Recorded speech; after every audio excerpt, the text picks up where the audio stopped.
pemirsa dan teman-teman TV One, kita ketemu lagi di Apa Kabar Amerika. Saya Patsy Widakuswara. Dan saya Supriyono. Ngomong-ngomong, Pri, kamu nih masih warga negara Indonesia bukan sih? Rahasia. Rahasia pribadi itu. Masa?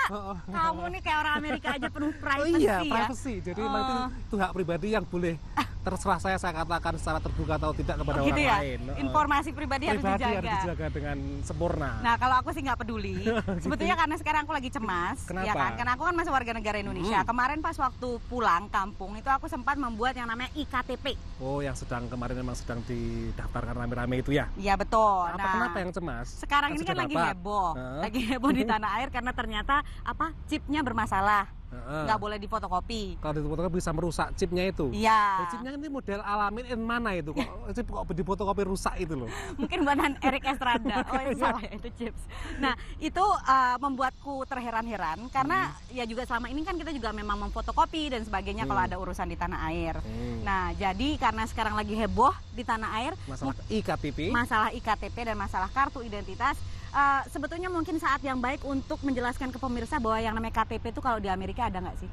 KTP yang bersifat nasional seperti di Indonesia tidak ada. Jadi kartu identitas nasional nggak ada? Tidak ada. Yang ada adalah kartu identitas yang dikeluarkan setiap negara bagian. Misalnya seperti SIM. Dan itu tidak wajib tidak wajib. kan? Tidak setiap warga negara harus punya ID. Itu tidak ada undang-undang yang mengharuskan orang punya ID di Amerika ini, Pak. Betul, jadi kalau misalnya pemerintah itu memiliki database informasi pribadi, seperti kalau IKTP ini kan semua ya, mulai dari usia, terus kemudian agama, terus kemudian sidik jari, retina dan segala macam. Itu kalau di Amerika kayaknya sepertinya tidak mungkin sistem seperti itu karena itu dianggap sebagai apa ya? Salah satu ciri khas pemerintah yang totaliter. Pelanggaran terhadap privacy atau kerahasiaan pribadi. Betul. Gitu. Jadi itu tadi yang namanya SIM ataupun state ID itu juga tidak wajib kalau misalnya kita tidak punya pun.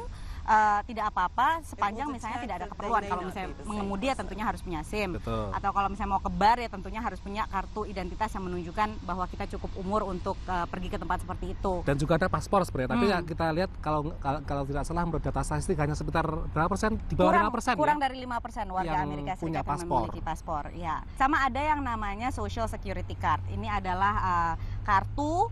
Sebetulnya bentuknya cuma kertas biasa, betul, untuk misalnya membayar pajak, terus nanti mendapatkan tunjangan kalau pensiun dan sebagainya. Jadi lebih berurusan dengan masalah fiskal negara. Betul. Tapi setelah 9/11 kemarin, sebenarnya ada gagasan dari sejumlah politisi yang mengusulkan adanya KTP nasional dan bahkan sudah digodok dan sudah ada RUU-nya, tapi sampai sekarang mentok. Ada tantangan politik yang kuat dari masyarakat maupun dari kelompok-kelompok yang lain gitu. Tetap alergi ya? Alergi, wah itu negara kok ikut campur saya nggak merasa nyaman. Ada faktor sejarah juga karena kita ingat terbentuknya pemerintah negara Amerika itu sendiri kan pemberontakan terhadap tirani dulu kerajaan Inggris ya. Jadi memang filosofinya dari penjajahan, jadi mereka ingin membentuk sebuah negara yang masyarakatnya memiliki kebebasan individu yang sangat besar begitu. Tapi kan Indonesia juga dulu dijajah. Lain, tapi kan secara budaya kita kan terkenal namanya masyarakat yang komunal. Ya.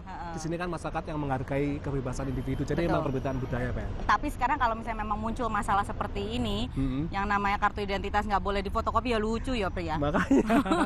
Gimana dong nih? Nanti kalau saya pulang IKTP saya masih berfungsi nggak nih? Udah tak fotokopi berkali-kali loh. Sebaiknya nanti segera dikoordinasikan dengan Mendagri RT RW itu karena memang ini lagi ribet di sana kan. Ya seperti itu pemirsa, mudah-mudahan memberikan sedikit gambaran bagi Anda mengenai konsep kartu identitas di Amerika Serikat dan juga konsep privacy dan informasi pribadi yang diberikan kepada negara. Dan kami doakan juga semoga yang namanya kisruh IKTP di tanah air segera selesai. Karena biayanya besar kemarin, 5 triliun rupiah. Betul, dan juga banyak masalahnya juga ya. Untuk sementara ini sekian dulu, kami akan kembali dengan topik yang berbeda minggu depan. Saya Patsy Widakuswara. Dan saya Supriyono. Kami kembalikan ke teman-teman TV One. Sampai jumpa.